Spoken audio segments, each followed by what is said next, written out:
तर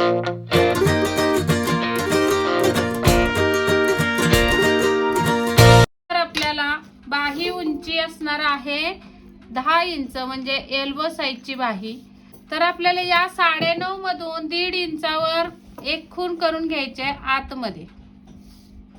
अजून एका ठिकाणी घ्यायची करून, आणि इथे आपल्याला स्ट्रेट एक लाईन ओढून घ्यायची.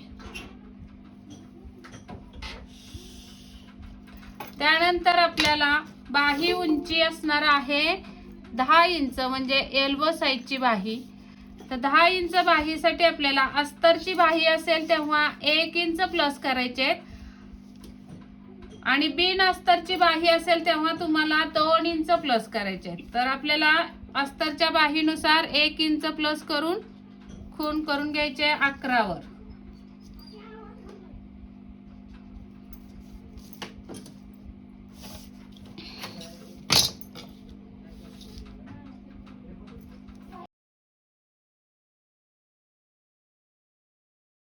आता इथून आपल्याला ही जी रेघ मिळालेली आहे 1.5 इंच आत,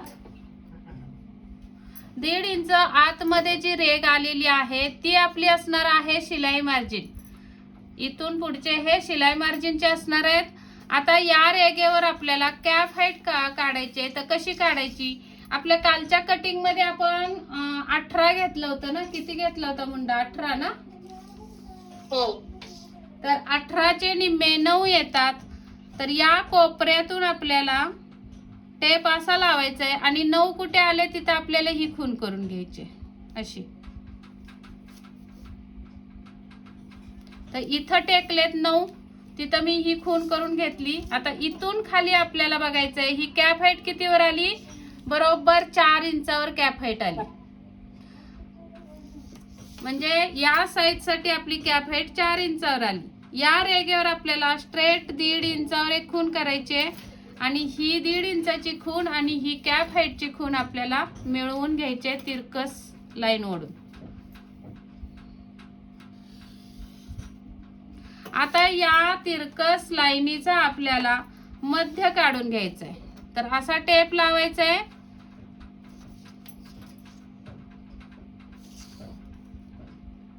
आणि बरोबर या खुणेपर्यंत टेप असा फोल्ड करून याचा मध्य काढून घ्यायचा आहे.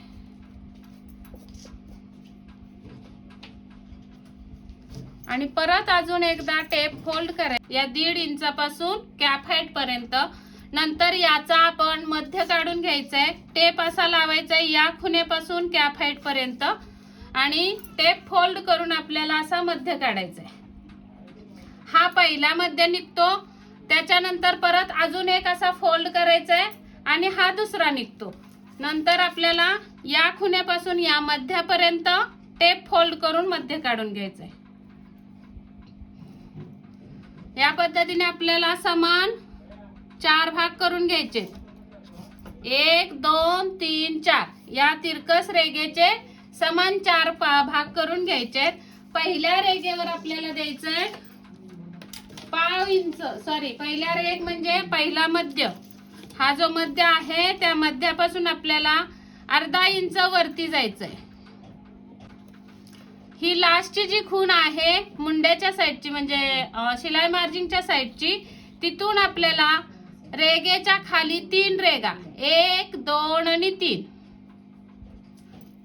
आणि इथे आपल्याला पहिल्या खुणेवर रेघेच्या वरती 3 रेघा 1 2 आणि 3 आल्या लक्षात. खुणा या पहिल्या खुणेवर रेघेच्या वरती 3 रेघा, मधली जी खूण आहे ते रेघेच्या वरती अर्धा इंच, आणि तिसरी जी खूण आहे ती रेघेच्या खाली 3 रेघा. या पद्धतीने आपला हा मुंडा आकार होणार आहे. आता तो आकार कसा जुळवायचा ते बघा. हा फ्रेंच कर्व आहे, हा गोलाकार आहे, तुम्ही या साईडला ठेवणार आहे.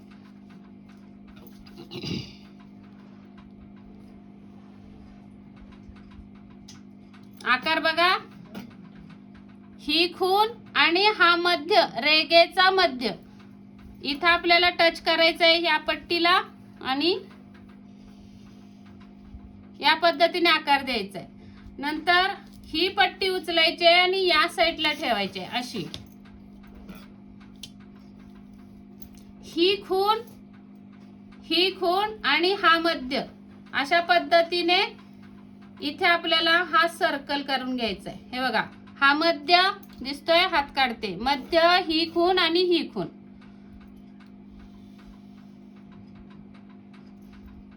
अशा पद्धतीने आपल्याला हा जो निघालेला आहे तो पुढच्या साईडचा मुंडा आहे. आता पाठीमागचा मुंडा आपल्याला इथून जॉईन करायचा आहे. तो कसा करायचा बघा, या रेगेला टेकवायचा आहे फ्रेंच कर्व आणि या खुणेला टेकवायचा आहे.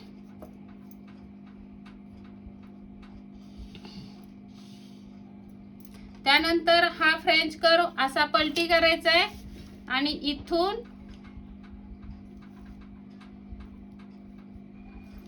ही खूण इथे जी मध्य आलेला आहे आपल्या रेगेवरती आणि ही खूण अशा मिळून आपल्याला हे आखून घ्यायचं आहे. अशा पद्धतीने मागचा आणि पुढचा आपला मुंडा तयार झालेला आहे. आणि इथे आपल्याला स्ट्रेट लाईन ओढून घ्यायचे. इथे खाली टाकायचा आहे दंडघेर. दंडघेर समजा इथे 6 असेल, 12 असेल तर त्याचे निम्मे येणार आहेत 6 इंच, 11.5 असेल तर 5.25 वर खूण येणार आहे, 11 असेल तर 5.5 वर येईल. त्याच्या पुढे 1.5 इंच शिलाई मार्जिन. आणि मग या 2 खुणा आपल्याला मिळून घ्यायचे आहेत. कॅप हाईट पासून फिटिंगची लाईन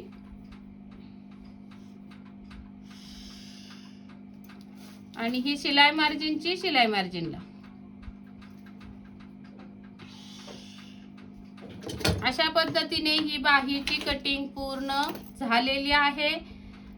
आता ही आपण कटिंग करून घेऊया.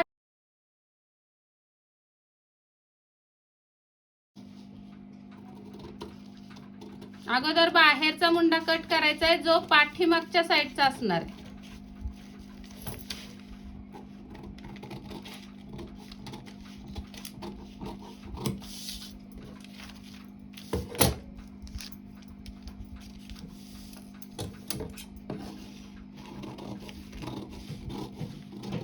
फिटिंगच्या इथे कट मारून घ्यायचा आहे.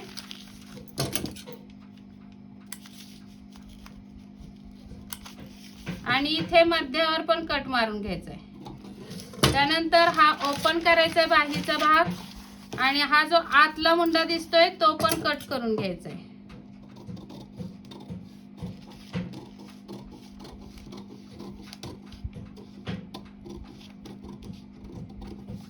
अशा पद्धतीने आपली ही बाहीची कटिंग पूर्ण झालेली आहे. आता तुम्ही एकदम सुंदर आणि छान परफेक्ट बाहीची कटिंग झाली आहे. व्हिडिओ आवडला असेल तर नक्की कमेंट करा, शेअर करा, लाईक करा, सबस्क्राईब करा.